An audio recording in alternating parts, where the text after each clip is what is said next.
Media playback is unsupported on your device. Media caption: North Korea missile higher than previous tests, says U.S. Defense Secretary Mattis. North Korea has fired its highest-ever intercontinental ballistic missile and poses a worldwide threat, U.S. Secretary of Defense James Mattis has said.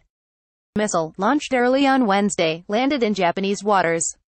It reached an altitude of 4,500 kilometers (2,800 miles) and flew 960 kilometers, according to South Korea's military. It was the latest in a series of weapons tests that has raised tensions. Pyongyang last launched a ballistic missile in September.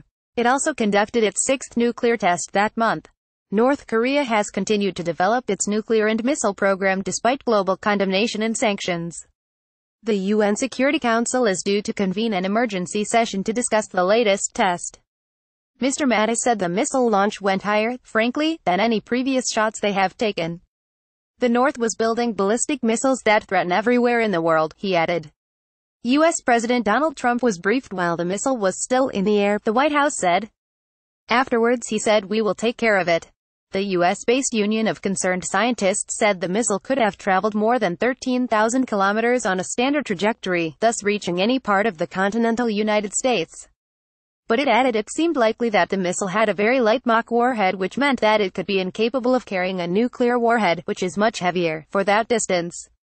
Media playback is unsupported on your device. Media caption: How would war with North Korea unfold? Wednesday's missile was launched from Pyongyang, in South Pyongan Province, reported South Korean news agency Yonhap.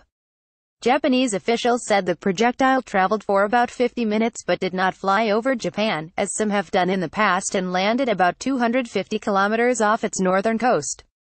Japan also said it would never accept North Korea's continuous provocative behavior, while South Korea condemned the launch and responded with a missile exercise of its own. The EU has called the launch a further unacceptable violation of North Korea's international obligations, while Britain's ambassador to the UN called it a reckless act. A problem without a solution. Jonathan Marcus, BBC defense and diplomatic correspondent. This missile test, the first for some 2 months, suggests that the lull in firings was not due to North Korea being cowed by Mr. Trump's rhetoric or even by Chinese pressure. Experts have indeed pointed to similar seasonal slowdowns in testing in the past. President Trump, responding to the test, says that his administration will handle it.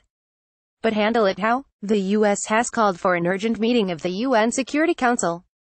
And Secretary of State Rex Tillerson has spoken of stepping up the pressure on Pyongyang. But North Korea is already one of the most isolated and heavily sanctioned states in the world. There are few new levers to pull. North Korea is seemingly a problem without a solution, and its nuclear and missile programs are now, once again, back at the top of the Trump administration's security agenda.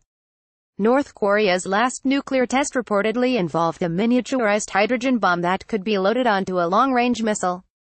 Last week, Mr. Trump announced that the U.S. was redesignating North Korea as state sponsor of terrorism because of its missile and nuclear program.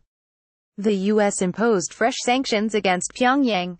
The measures targeted North Korean shipping operations and Chinese companies that traded with the North. Major North Korean missile tests in 2017. North Korea has carried out numerous missile tests this year. Some of these exploded shortly after launch, but others traveled for hundreds of miles before landing in the sea. Here are some of the major tests reported so far. The 12th of February, a medium-range ballistic missile launched from Banghaian Air Base near the west coast. It flew east towards the Sea of Japan for about 500 kilometers. 5 April, a medium-range ballistic missile fired from the eastern port of Sinpo into the Sea of Japan. South Korea's defense ministry said the missile flew about 60 kilometers. 4 July, Pyongyang claimed to have successfully tested an intercontinental ballistic missile for the first time. Officials said it reached an altitude of 2,802 kilometers and flew for 39 minutes. 29 August, North Korea fired what is thought to be its first nuclear weapon-capable ballistic missile over Japan. It was launched from near Pyongyang and reached a height of about 550 kilometers. 15 September, a ballistic missile was fired across Japan for the second time and landed in the sea off Hokkaido.